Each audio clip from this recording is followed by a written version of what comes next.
한국 시장은 이제 기대하던 드디어 반도체 회복이 12월 수출입 동향을 보건대 시작이 되었습니다. 네.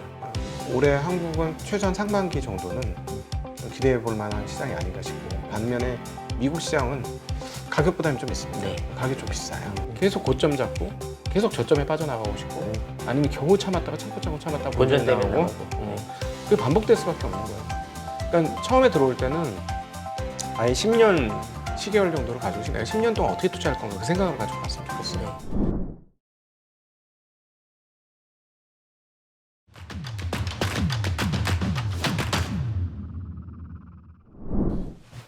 안녕하십니까, 권순장의 브릿지 권순장입니다. 여러분 어떠신가요? 각도기님께서 새롭게 근무하고 계시는 네. 광화문 지점입니다. 네. 어우, 저 올라오다가 깜짝 놀랐습니다.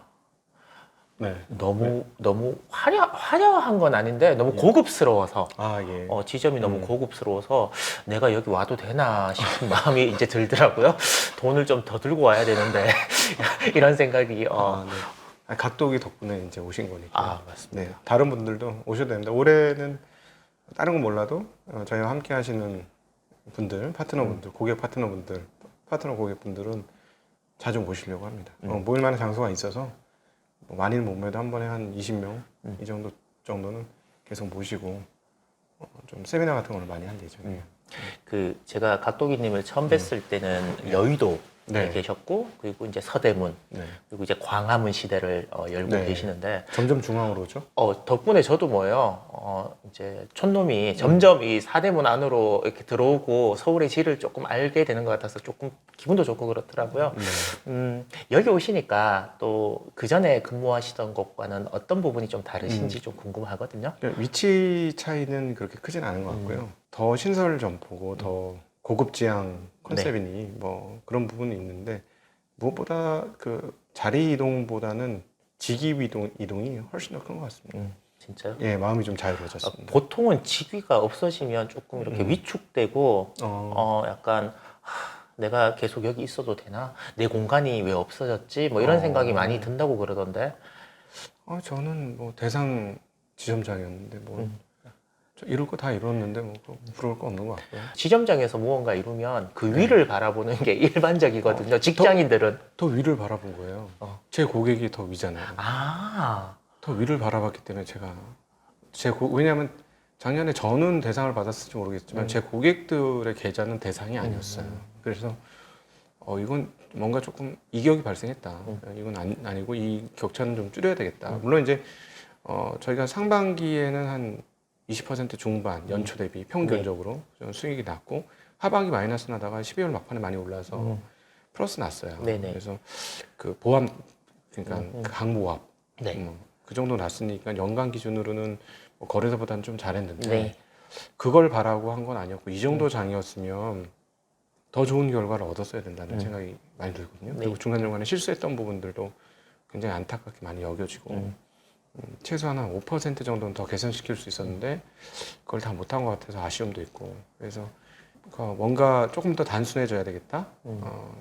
물론 이제 그 후배를 키우는 것도 재미는 있어요. 네. 재미는 있고, 후배들이 잘 성장하는 모습, 그래서 이렇게 뭔가 완성되어 가는 모습, 이거 보는 것도 굉장히 보람은 있는데, 워낙 거대 조직이다 보니까 그거보다는 제 고객들을 세우는 게 더 우선이다는 생각을 했습니다. 이 위치를 이제 저희 기준에서 말씀드리면 흥국생명 빌딩 바로 옆 건물입니다. 거기 이상한 콩코디아 빌딩. 저도 그렇게 얘기하면 잘 모르겠고, 이상한 그 조각상은 아니고 이거 때리는 거, 머리 때리는 거 있죠. 그 건물 바로 옆 건물. 거기 17층에서 이제 근무를 하시게 되셨습니다. 네. 본격적으로 이제 2024년 1월 장이 시작이 됐지 않습니까? 기분 좋게 이제 시작을 했다가 미국 장이 조금 흔들려서 그런지 또 연초에 조금 이렇게 등락이 이제 좀 심한 편인 것 같다라는 생각이 드는데, 일단 2024년 어떻게 보시는지 좀 궁금합니다. 네, 한국 시장은 마치 러셀 2000처럼 상대적으로 덜 올랐으니까 그 공간 굉장히 많이 남았다고 생각을 하고요. 한국 시장은 이제 기대하던 드디어 반도체 회복이 12월 수출입 동향을 보건대 시작이 되었습니다. 네. 그래서 이 흐름들이 오히려 감소되거나 떨어지진 않을 것 같고, 그렇다면 외국인들 입장에서는 원자재 시장 투자를 하는 것처럼 한국 시장에 투자를 해야 될 때다라는 생각이 네. 들어요. 그래서 그런 측면에서 보면은 뭐 올해 한국은 최소한 상반기 정도는 좀 기대해 볼 만한 시장이 아닌가 싶고 반면에 미국 시장은 가격 부담이 좀 있습니다. 네. 가격이 좀 비싸요. 그래서 우리 지난 연말 연초에 나왔던 우리 김진영 교수 대담에서처럼 저도 그 동의를 상당히 많이 하는데 그분이 이제 대형주로 계속 포지션을 거의 안 바꾸고 오다가 대형주에서 수익 실현을 하고 일부 수익 실현을 하고 이제 배당 가치주 배당을 많이 주는 일단 배당이 증가하는 미국 주식으로 좀 옮겨 타셨거든요. 그런 식의 방법은 미국 시장에서 좀 상당히 유용한 방법 아닌가라고 보고 있습니다. 그리고 최근에 이제 평소에 잘 언급하지 않으시던 이제 바이오주에 대해서 물론 이제 선별해야 된다는 말씀은 이제 하시면서 뭐 관심을 가져보아야 될 것 같다라고 얘기를 하는데 이상하게 제가 요즘 이렇게 이제 신문이나 아니면 유튜브 방송을 보면 나오시는 분들이 올해는 바이오가 괜찮을 것 같다라고 이제 말씀을 전문가분들이 나오셔서 그런 말씀 많이 하시더라고요. 그러니까 여기 투자하시는 분들이나 아니면 이 채널을 계속해서 구독하시는 분들께서 바이오 주식을 한번 관심 있게는 봐야 되는데 어떤 관점에서 어떤 식으로 보는 게 조금 거기에 투자함에 있어 갖고 덜 다칠 수 있고 수익을 많이 볼 수 있다라고 생각하시는 부분이 있으면 좀 알려주십시오. 중요한 포인트고요. 미국에서 이제 이미 전년도에 비만 치료제로 인해서 랠리가 엄청나게 났잖아요. 그리고 금리가 이제 하향하는 추세니까 그 금리에 굉장히 민감하게 반응하는 것이 바이오 주식들이라서 금리 방향성은 올해는 바이오 주식들한테 나쁘진 않습니다. 그리고 이제 왜 그러냐면 바이오 업체들은 돈이 끊임없이 필요해요. 뭐 물건 나오기 전까지는 돈이 들어가는 것밖에 없는 거예요. 나오는 게 하나도 없어요. 계속 나오다가 뭔가 하나가 만들어지면 그걸 라이센스 아웃 한다든가 그것이 제품으로 나와서 팔리기 시작하는구나 그러면 이게 어떻게 보십니까? 뭐 그쪽 LG 생활건강 쪽에서 일을 하셔서 잘 아시겠습니다만 원가가 얼마일 거라고 생각하세요? 원가는 보통 저희가 일반적으로 그냥 단순하게 소비자 가격의 10% 언더 정도가 언더가 돼야 여러 가지 비용을 붙이고 수익, 뭐 월급도 줘야 되고 재고도 있을 거고 마케팅도 해야 될 거고 그렇게 해서 10%라고 보통 얘기를 많이 합니다. 알약 같은 경우는 5%도 안 할 거예요. 제약은 더 한 걸로 알고 있습니다. 그러니까 결국 얘네들은 한번 시작을 하면 한꺼번에 다 몰아쳐 가지고 오는 거거든요. 그러니까 어떤 좋은 어떤 퍼포먼스를 보여주는 연구를 하고 있다. 성과가 안 그러니까 제품이 안 나오더라도 성과가 나올 가능성이 있다. 이러면 투자를 해야 되는 영역이거든요. 그러면 당연히 돈이 좀 여유가 있고 마음 편하게 투자할 때 바이오는 좋아요. 그러니까 그건 결국은 금리가 낮아지는 국면이 좋습니다. 그래서 그런 측면에서 작년보다는 상황이 좀 개선이 된 거고요. 그 다음에 올해 이제 1월에 학회들이 많이 있는데 그동안에 계속 연구 개발하면서 발표하고 하는 것들이 나와요. 그 중에 진짜들이 있어요.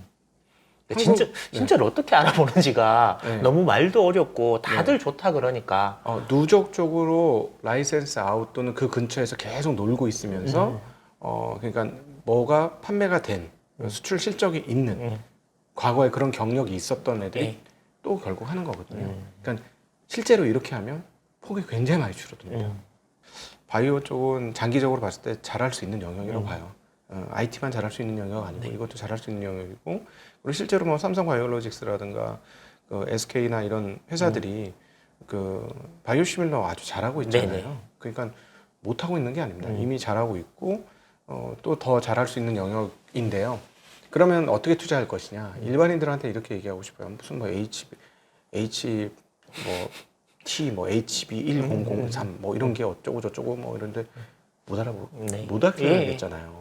그러면 저는 이런 안을 말씀드리고 싶어요. 제가 이제 안 갖고 있으니까 약간 밸류에이션이 높아서 저는 안 갖고 있는데 그 유한양행 같은 회사 굉장히 좋은 회사잖아요. 근데 유한양행이 뭐 옛날처럼 뭐 버들표 유한양행 해가지고 두통약 팔고 소화제품 팔고 이런 게 아니에요. 이 회사들이 바이오 회사에 투자를 했습니다. 그거 뭐 작년 연말에도 관련된 제품 하나가 나와서 주가가 올랐다 다 떨어졌죠. 근데 한 군데만 투자한 게 아니에요. 그러면 이 회사를 그러면 그냥 단순히 유한 양행하는 제약 회사로 봐야 되는 거냐, 바이오 벤처로 봐야 되느냐, 이게 좀 달라집니다. 저는 제약 회사이면서 바이오 벤처 성향이 좀 있다고 생각을 해요. 그러면 이 사람들이 저보다 잘할까요, 모를까요? 전 잘한다고 보거든요. 예. 그러면 그런 회사들한테 대행을 시키는 거죠. 바이오 투자를. 그래서 그 회사가 바이오 투자한 내역들이 굉장히 많다. 네. 예를 들어서 그 재무제표상의 그 주석란에 보면 그런 것들이 나오니 이거는 어떻게 하고 있다고를 하는 걸 보면 뭔가를 꾸준히 하고 있어. 네. 그리고 그게 오랜 동안 계속되고 있어. 그렇다면 뭔가 진성으로 하고 있는 거니까 그런 기업들한테 바이오 투자의 위탁을 맡기는 거예요. 투자자로서. 저도 그런 개념으로 투자를 하거든요. 바이오는. 그러니까 제가 눈에 보이고 확실히 아는 거. 그래서 제가 집중했던 게 미용 영역이에요. 네. 이해하기 쉽잖아요. 약간 바이오 영역하고 섞여 있는 게 미용 영역인데 이해가 되니까 저는 그걸 투자를 작년에 많이 했었던 거고. 근데 여기서 추가로 더 들어가면 그런 기업들 중에서 바이오 투자를 해서 정말 성과를 조금씩 얻어내고 있는 기업들이 있다면 그런 거는 뭐 투자하기 좋은 대상이다. 그렇게 해보시면 좋을 것 같고, 그다음에 실제로 학회에서 인정받고 뭔가 판매가 계속 되는 거. 그리고 또 하나는 뭐냐면 임상 연구원들의 경력이 굉장히 중요해요. 네. 예를 들자면 대표적인 회사가 예전에 지금은 다시 화학으로 편입이 되었습니다만 LG생명과학 이런 네. 회사들이 있었죠. 거기에서 연구원들로 근무한 경력이라든가 그래서 꾸준히 뭔가 퍼포먼스가 나왔다든가 이런 회사들은 의미 있게 보셔야 될 것 같습니다. 네. 알겠습니다. 그러면 원래 혹시 아직까지 말씀은 안 하셨지만 그래도 관심 있게 보는 업종, 또 다른 업종이 있다 네. 그러면 그 이제 업종의 폭을 조금 줄여주시면 네. 투자하시는 분들이 좀 도움이 되실 것 같아서요. 그러니까 가장 이제 배당 투자, 무난한 투자가 이제 금리가 떨어지면 다시 좀 부각이 될 테니 뭐 금융주나 이런 것들 주가는 뭐 말도 안 되는 상황이라서 평타는 칠 것 같습니다. 네. 그러니까 은행이자 플러스 알파는 할 것 같고 그런 영역은 그건 뭐 편안하게 보시면 될 것 같고요.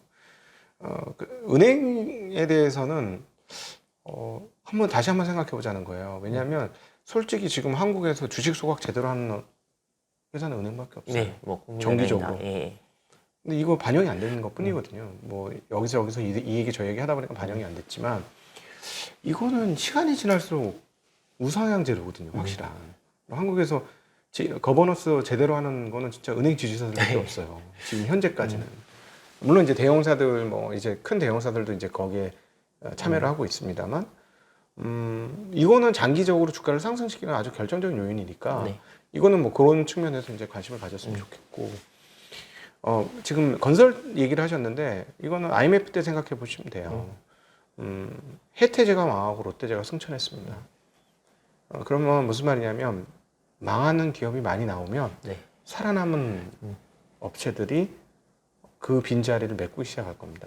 근데 지금은 어떤 회사가 망할지 감을 못 잡겠습니다. 그러면 기다리시면 되죠. 네, 기다리시면 돼요. 그래서 오히려 한 4월에서 6월 달 정도 지나서 뭐랄까 뭔가 가려지고 나서 지금 뭐 주가는 워낙 다 낮으니 네. 가려지고 나서 이거 괜찮은 회사야 하면 뭐 그쪽으로 한번 보시면 되겠는데 하나 이제 유의하실 게 만약에 집값이 떨어지게 될 경우에는 네.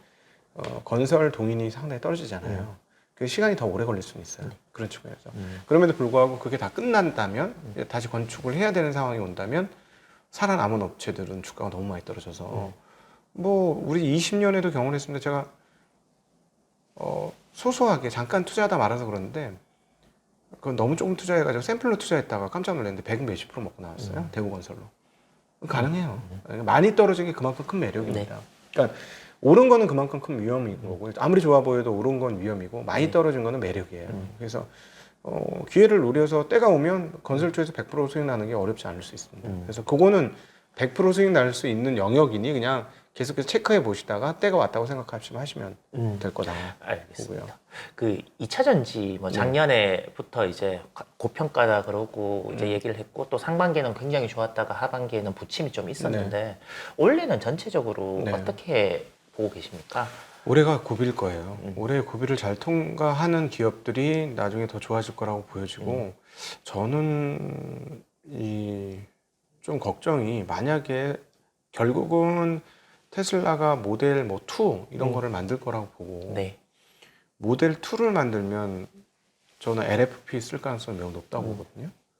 만약 그렇게 됐을 경우 그냥 어떻게 되지? 하는 고민이 좀 있고요. 네. 올해가 고비인 이유는 지금 자동차 업체들의 그 출시 예정작들이 너무 많이 줄고 있어요. 맞습니다. 네. 내연기관은 거의 뭐 한두 대 정도밖에 없는 걸로 알고 있습니다. 이거 전기차도 많이 줄어요. 네. 그러니까 전기차들이 너무 많이 줄어서 그러면 결국 선두주자인 테슬라는 그대로 갈 것이고 대략 뭐 올해 한 220에서 250 그 사이 하지 않겠어요? 네. 뭐 그 정도의 성장은 하지 않겠나 보여지고 그 외에 기업들의 성장률이 꺾이게 될 때 그 2차 전지 어떻게 될 거냐. 근데 이제 가장 선행적인 시장이었던 2차 전지 선행적인 시장이었던 중국에서는 너무 많이 어려웠거든요. 그러면 제가 보기에는 상반기까지가 굉장히 고비가 될 것 같고 그다음에 상반기 고비를 잘 넘긴다면 하반기에는 투자 기회가 생길 수도 있다. 2차 전지 쪽에서. 네.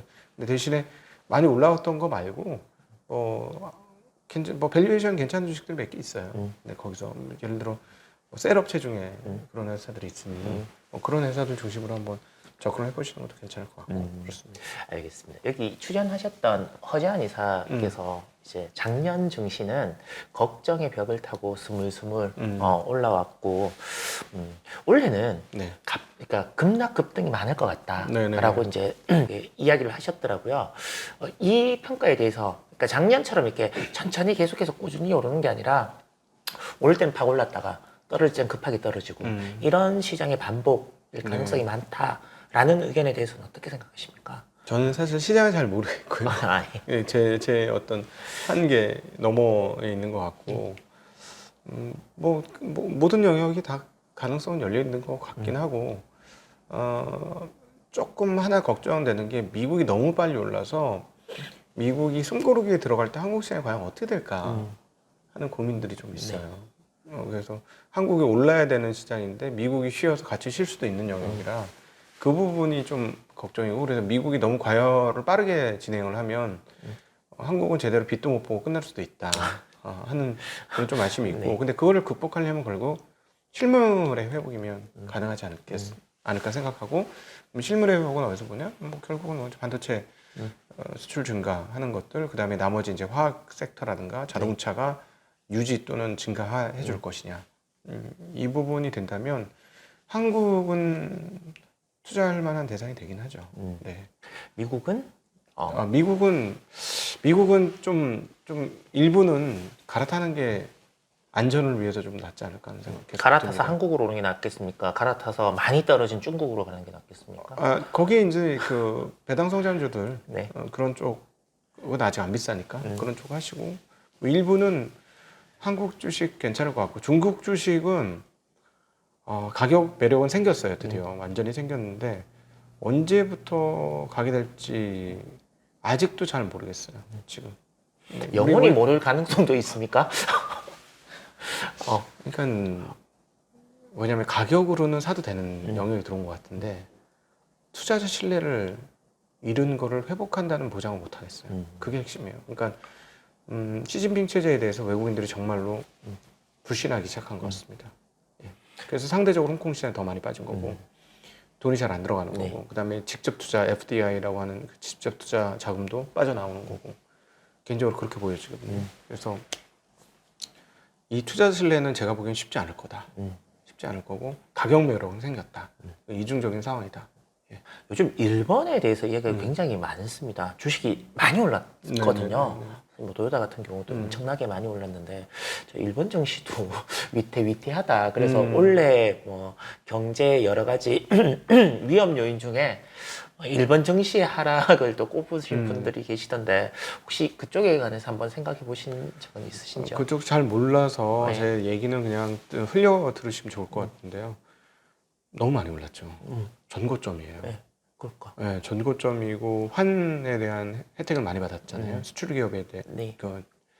물론 이제 내수까지 좋아지면 좋겠는데 환율은 이제 하방 쪽으로 자리 잡을 가능성이 점점 커졌거든요. 네. 환율이 떨어졌을 때 과연 일본 기업들이 어떻게 될 건가, 수출 영역이 어떻게 될 건가를 감안해 보면 그렇게 호락호락하지 않을 것 같아요. 그래서 작년과는 방향성이 좀 반대일 것 같습니다. 금융과 주식시장에 들어오는 힘의 작동이 반대 방향으로 작동을 하니까 물론 이제 일본이 지혜롭게 잘해서 개인들의 소득도 증가시켜서 개인들의 소비가 증가하고 이런 방향성으로 간다면 뭐 조금밖에 안 쉬고 다시 갈 수 있겠습니다만 일단 너무 많이 올랐어요. 네, 진짜 많이 올랐더라고요. 제가 아침 방송을 이렇게 듣다 보니까 반도체 그 장비 업체 중에 전공정을 훨씬 더 좋게 보시는 것 같더라고요. 네네. 원래는 사실 작년에는 후공정 업체들이 굉장히 압도적. 좋았지 않습니까? 네, 그리고 압도적이었죠. 뭐 올해도 그냥 제 개인적인 생각이나 뭐 그냥 유튜브를 얼핏 보시는 분들은 뭐 HBM도 그렇고 후공정 업체들이 앞으로 점점 더 커져 갈 것 같다라는 네. 얘기를 해서 그쪽으로 투자를 해야 되나라고 생각을 했었는데 전공정 업체들을 더 좋게 보시는 이유가 어떤 건지. 정확하게는 소재 업체들을 더 좋게 봐요. 일단은 그 뭐냐면 후공정도 물량이 늘어나잖아요. 네. 그 물량이 늘어나면서 소모성을 계속해서 조달해 줘야 되는 네. 회사들 있지 않습니까? 개인적으로 거기 좋게 봐요. 그런 회사들 좋을 것 같고, 그다음에 이제 전공정은 기본적으로 지금 파운드리지 쇼티지니까 네. 이 쇼티지 상황은 투자하기 가장 좋은 상황인 거예요. 그러면 앞으로 삼성전자의 파운드리는 늘어날 것이고, 파운드리 자체가 전공정이잖아요. 그리고 또 하나는 디램 가격이 회복이 되면 디램 가동률도 올라갈 것이고, 그것도 이제 전공정 쪽의 사이즈가 네. 커지는 거죠. 그러면 관련된 기업들이 작년도에 하나도 시세를 못 냈으니까, 왜냐하면 실적이 나와야 시세를 내죠. 네. 예. 그래도 주가는 많이 올랐어요. 실적 없는 것 치고는 네. 실적 거의 적자인데도 주가가 올랐으니까, 그런 측면에서 올해는 이제 실적이 흑자 전환되고 실적이 우상향을 할 테니, 그럼 이거는 작년도는 그 후공정원을 올릴 수 있는 주식을 올릴 만큼 올렸으니 오히려 반도체가 좋아진다면 주가가 덜 올랐고 실제로 이익이 증가하게 되는 이쪽이 훨씬 더 좋지 않을까라고 보는 거예요. 뭐 어쨌든 새해 첫날에는 굉장히 좋았죠. 네.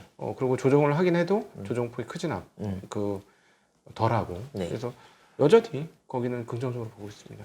사는 시기가 중요하다. 그래서 타이밍을 보시는 분들이 계시고, 또 어떤 분들을 책이나 이런 거 보면 이렇게 한 종목에 사놓으면 안 되고 포트폴리오가 되어져 있는 ETF나 네. 이런 쪽으로 사놓는 게 누적적으로 보면 훨씬 더 안정적이야 라고 또 이야기를 하니까 또 그 말이 맞나 이런 생각이 또 들더라고요.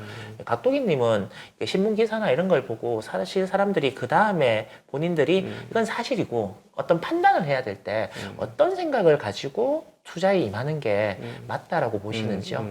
그러니까 요걸 가지고 굉장히 많은 사람들이 다르게 해석을 굉장히 많이 하거든요. 이거 큰 회사 이렇게 투자하는 거 아니야. 아니고 분산된 ETF 투자가 최고야 라고 얘기하시는 분들. 제가 보니까 그거 다 틀린 얘기고요. 예. 자기 좋을 때 투자하니까 그렇죠. 자기 마음대로 투자하니까. 사람 많은 곳에 가지 말라고 저희는 100번도 넘게 예, 예. 얘기했는데 사람 많은 데 가서 그래요. 2차 전지 좋았잖아요, 작년에. 포스코는 88% 올랐어요. 네. 86% 올랐어요, 연초 대비. 근데 지금 포스코 홀딩스 가지고 먹은 사람들이 숫자적으로 비율적으로 얼마나 될까요? 80% 오른 주식 가지고 깨진 사람들이 더 많을걸요, 비율적으로. 결국은 다 그런 거예요.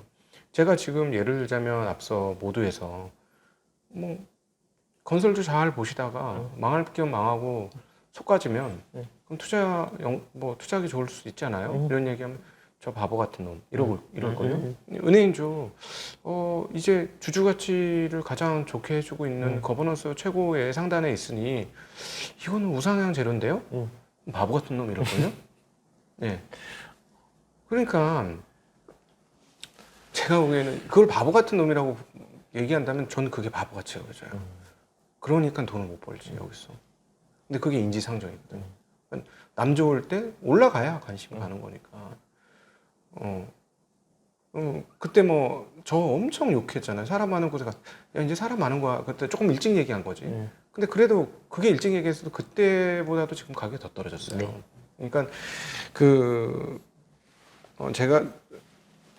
제가 생각할 때는 어떤 걸 어떻게 전략적으로 하느냐가 중요한 게 아니라 내 자신이 저평가된 주식을 고를 수 있는 안목과 용기가 있는지 여부가 월등히 더 중요한 것 같아요. 여기서는. 그러니까 기술이라든가, 아니 기술은 아니죠. 그러니까 지식이라든가 어떤 자기가 알에 대해서 많이 알거나 공부를 많이 하는 거, 그것도 나쁘지 않지만 그거보다 더 중요한 건 내 마음이 시세에 휘둘리느냐 안 휘둘리느냐. 그게 정말 중요한 것 같아요. 연초에 어떤 일이 벌어지냐면 이제 플러스 전환된 계좌들이 막 전화가 와요. 21년, 22년에 들어오셨다가 네. 얼마나 고생을 하셨어요. 1년, 2년 계속 마이너스였다가 이제 플러스 전환이 된 거예요. 대략적으로 21년에 오신 분들은 대충 보니까 한 3,100에서 3,200포인트에서 오신 분들이에요. 그분들 플러스 전환이 되기 시작해요. 전화가 와요. 해지하겠다고. 네. 아, 이게 피터 린치 마젤란 펀드에서 돈 못 벌었다는 게 딱 이 얘기구나. 말씀드려요. 지금 좋은 시점 아닙니다. 좋은 시점 아니고 고생만 직사게 하시고 가셔요.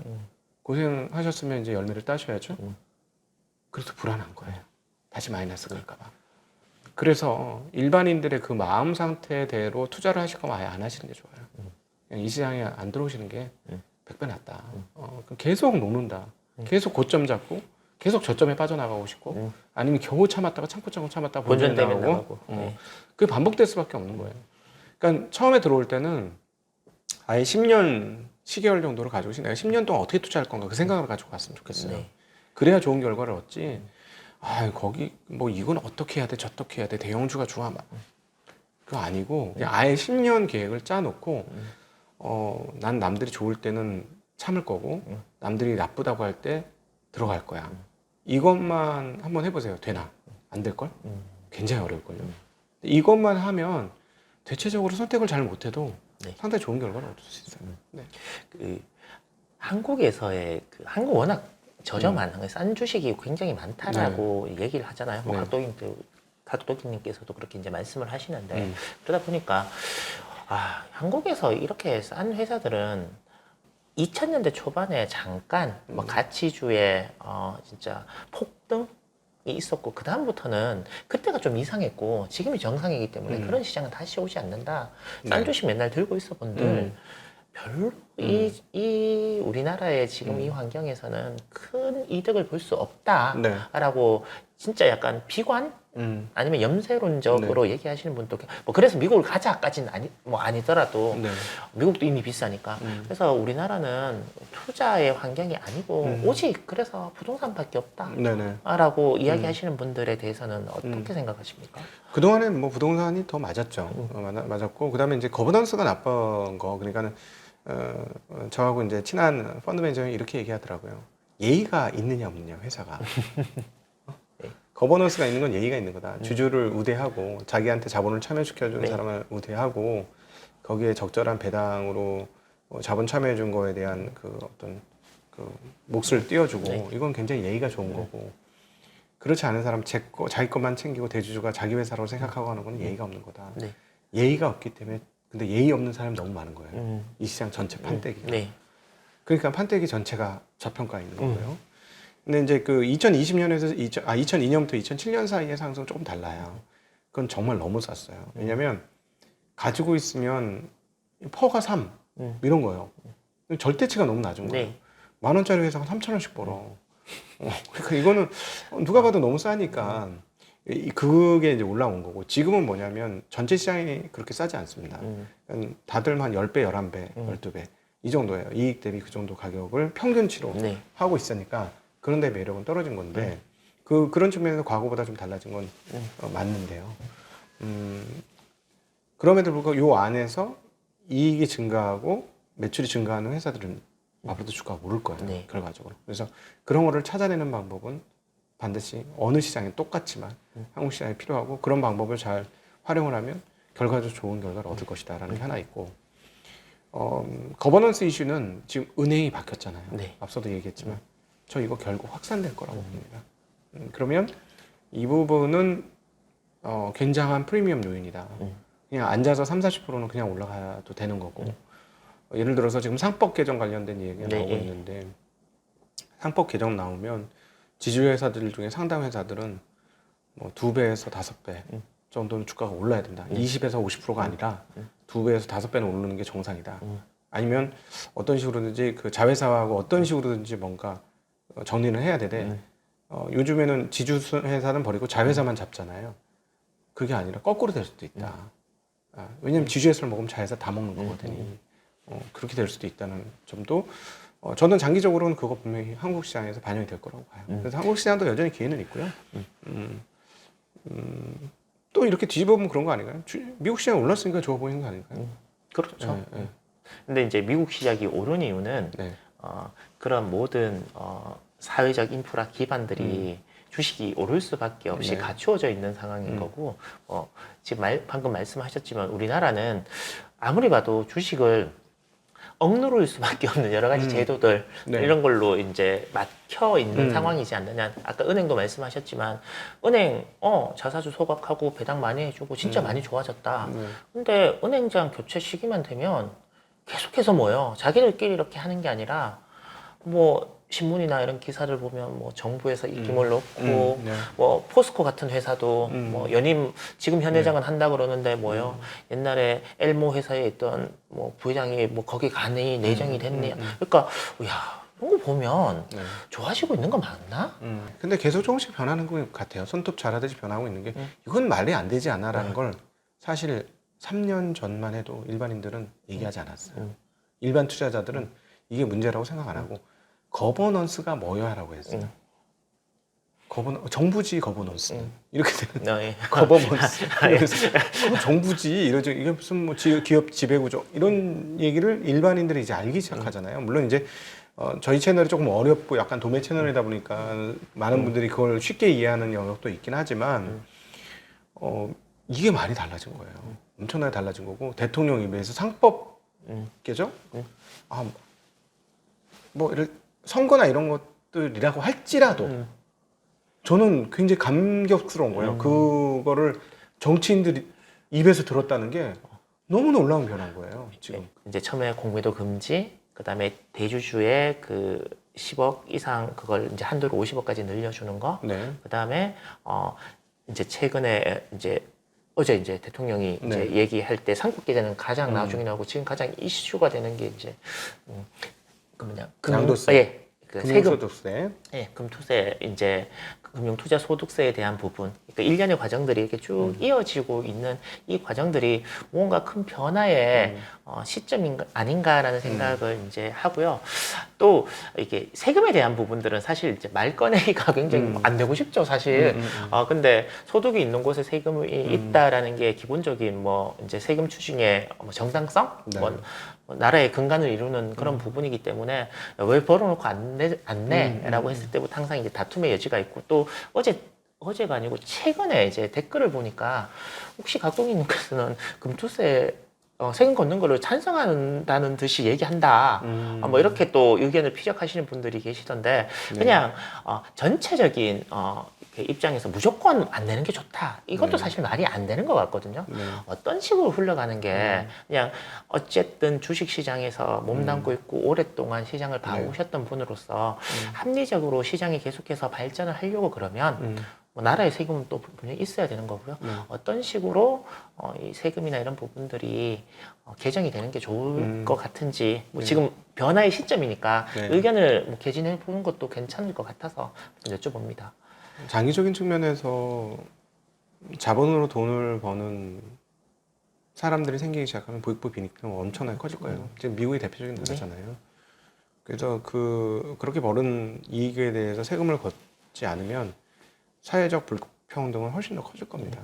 그러니까 저야 개인적으로 보면 25년까지 연기돼서 참 감사하고 조금 더 연기되면 개인적으로 더 좋긴 하겠다. 더 감사하고 뭐 개인적으로는 그렇게 생각하지만 공적으로 저는 그렇게 얘기할 수 없다고 봐요. 결국은 장기적인 측면에서 사회 안정성이나 사회의 지속 가능성 이런 것들을 감안해 본다면 이런 쪽으로 소득이 가면 뭐 세금을 내는 것이 맞지 않을까 생각은 맞다고 생각은 해요. 속은 쓰리지만. 저도 뭐, 씁니다. 우리 보험도 속은 쓰리지만 내야 되는 거 아닙니까? 제가 여기 방송 보시는 분들 100명 정도 세워놓으면 제가 아마 5명 안에 들 정도로 우리 보험 많이 내거든요. 뭐 그렇지만 뭐 내야 되는 거 아니겠습니까? 그렇게 이제 저는 개인적으로 생각을 하는데요. 이제 저런 고민은 좀 있으면 좋겠어요. 이 자본시장이 기업의 자금 조달 창구고, 그다음에 이제 기업들이 이제 활성화될 수 있는 통로지 않습니까? 그리고 새로운 기업들이 일어날 수 있는 원천이니까 이 부분의 이 통로들은 막히면 안 된다는 생각이 있어요. 현재 사회에서. 미국이 저렇게 불평등이 심하고 엉망인 나라인데 캘리포니아 가면 똥이 지천에 널려가지고 걸을 수도 없다 뭐 이런 아이고 마약하는 사람 길거리에 너부러져 있다는 정말 엉망인 사회인데도 불구하고 저렇게 강력함을 유지하는 게 측면으로 보면 자본의 어떤 그 활성화를 그 어떤 시장이 잘 갖추어진 게 네. 미국의 역동성 아닌가 싶어요. 물론 이제 그로 인해서 또 그 부에 좀 이렇게 격차가 심해지고 그래서 불평등이 심해지고 해서 더 나쁜 사회가 되는 거 아니냐 뭐 그렇게 얘기를 할 수도 있겠습니다만 그럼에도 불구하고 미국을 저렇게 강하게 만드는 또 요소는 이거 아니라고 또 보기는 어려울 것 같거든요. 그리고 금융은 아주 잘 사용하는 나라고 그런 게 없었으면 뭐 테슬라하고 이런 회사들이 어떻게 생겼겠어요. 100% 금융의 힘으로 저렇게 된 건데. 근데 이제 그런 측면에서 보면 한국은 금융의 힘을 발휘할 수 있는 시스템이 잘 갖춰졌느냐? 그거 아니더라는 거지. 그러니까 그게 안타까운 거예요. 그 시스템이 안 갖춰졌는데 세금만 걷어? 그럼 여기 하라는 얘기야? 말라는 얘기야? 이런 생각이 들어요. 그래서 저 주변에서 계속 뭐라 그러냐면 미국 빨리 가요. 미국은 무엇보다 대접을 받아요. 투자자들이 대접받고 그냥 평가받는 사회예요. 그러니까 훨씬 더 좋아요. 이런 얘기로 저를 자꾸 주변에서 얘기를 해줘요, 저한테. 오래도록 같이 투자를 했던 친구들이 부장님 뭐예요? 빨리 이제 미국 오세요. 막 그러는 거예요. 한국 그지 같아서 못 하겠어요. 뭐 이런 얘기 하거든요. 그래서 그런 측면에서 이런 어떤 시스템이 제대로 잘 갖춰지지 않은 상태에서 세금만 부과한다면 결국은 제가 걱정하고 있는 건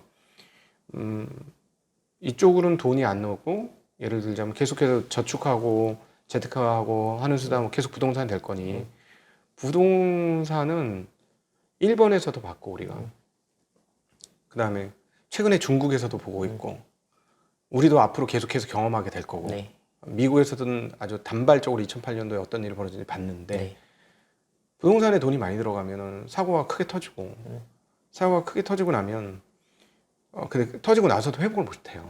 부동산에 돈이 너무 많이 들어가면 그게 좀 안타까운 거죠. 그리고 미래가 없어요. 애는 안 놓을 거고 저 애는 안 놓는 게 부동산하고 연관 없다고 보지 않거든요.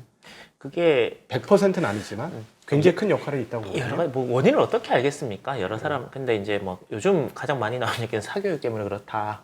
뭐 집값 사교육 뭐 결국 돈 문제다. 뭐 이런 얘기를 이제 많이 하던데 모르겠습니다. 지금 그 문제는 진짜 우리 앞에 눈앞에 이제 현실로 다가올 문제인데 지금은 아직까지 뭐 조금 현실감이 없는 그러니까 지금을 살아가는 사람의 입장에서는 현실감이 없는 문제인 아니 굉장한 거고요. 현실인데 이거 유튜브만 떠들겠다는 정치권에서 슈카가 제일 많이 떠들죠. 그렇죠. 저희도 부동산 얘기하자마자 이게 인구 문제를 얘기 안 할래 안 할 수가 없더라고요. 이거 너무 심각해요. 지금 진짜 너무 심각해서 부동산을 많이 갖고 있으신 분들은 고민 좀 해야 될 걸요. 그렇죠. 아니 인구가 20년 후에 집 필요한 사람들이 20년 후에 절반으로 줄는데 이거 어쩔 거냐는 거지. 그 2024년이 이렇게 시작되고, 그러니까 뭐 청룡의 해다, 뭐 갑진년 이래서 갑지게 시작하자, 뭐 이렇게 이제 시작을 했는데 연초에 하다 보니까 뭐 우리나라 정치도 좀 이렇게 큰일이 있고, 옆 나라 일본도 뭐예요, 지진 나고, 지진 나고 나니까 어떡하지 이랬는데 제가 안 오르는 주식도 막 왜 오르지 이러니까. 뭐 이렇게 소재나 이런 거 납품하는 회사가 물에 많이 잠겨갖고 이렇게 주식이 우리나라가 이렇게 부가적인 수익을 얻을 수 있을 것 같아. 그래서 또 좋은 건가? 뭐 이렇게 해서 야 내가 너무 주식에 매몰된 거 아닌가? 뭐 이런 생각도 들던데 2024년 이렇게 시작을 하면서 어떤 느낌을 지금 받으시는지가 좀 궁금해요. 시작을 했지 않습니까? 시장에 대해서. 예, 24년도도 참 다사다난하겠다라는 느낌이 막 들더라고요. 그럼요. 1월 중순부터 대만 선거가 있으니까. 대만 선거는 여기가 되건 저기가 되건 다 문제예요. 예. 그렇다 그러더라고요. 민진당이 되면은 중국이 막 으르렁 될 거고 그러면서 지정학적 어떤 리스크가 좀 올라갈 거고 국민당이 되면 또 미국 입장에서도 이거 어떻게 하지? 하는 생각을 분명히 또 할 것이고 TSMC에 대한 고민을 또 할 것이고 그래서 그 1월부터 좀 파란만장할 것 같고 또 선거도 많으니 우리나라도 선거 있고 미국도 선거가 있고 하니까 선거 관련해서 이슈들은 참 많을 거고 근데 그 사회는 어떤 측면에서 문명은 발전하는데 사회의 명확성은 계속해서 떨어지는 그리고 돈으로 쌓아올린 이 세상이 고도화되긴 했으나 뭔가 좀 불안정한 맞아요. 그게 우리 앞에 펼쳐지는 세상인 것 같아요. 예를 들어서 옛날엔 돈이 없었으나 안정적인 시대 잃을 게 없었고 밥만 먹을 수 있으면 충분했었는데 네. 지금 너무나 많은 걸 쌓아놨는데 뭔가 하나 틀어지면 모두가 무너질 것 같은 그런 느낌이거든요. 그래서 참으로 안타깝게도 한국은 각자 도생에 지금 네, 그렇죠. 예, 진짜 지금 그렇습니다. 우리가 몰려 있는데 저는 그렇게 보이는 상황이기 때문에 더욱 우리 증시각도 TV 보시는 분들은 잘 생존하셔서 근데 참 너무나 감사하게 저 증시각도 TV 보시는 분들이 굉장히 마음 좋으신 분들이 너무 많아요. 그래서 참 놀라기도 하고 서로 이제 잘 보살펴 가면서 이제 제가 보살펴 드리던 개념은 아닌 것 같아요. 작년을 통해서 이분들이 나를 보살펴 주네 이런 걸 정말 네. 많이 느꼈어요. 서로 보살펴 가면서 일단 세상을 내가 바꿀 수는 없으니 내 주변부터 내가 조금씩 할 수 있는 한에서 좀 따뜻하게 하면서 살아야 되겠다. 그래서 이 자리 빌어서 다시 한번 감사드리는 게 일단 그 현재 집계된 결과 제가 이제 조금 더 보태면 이번 몽골 숲에 1,500만 원 적지 않은 돈입니다. 네. 네. 그 돈이 모이게 됐어요. 저희처럼 뭐 수백만 채널이 우리보다 10배, 20배 더 큰 채널들이 1억 겨우 하던가 말던가 하잖아요. 네.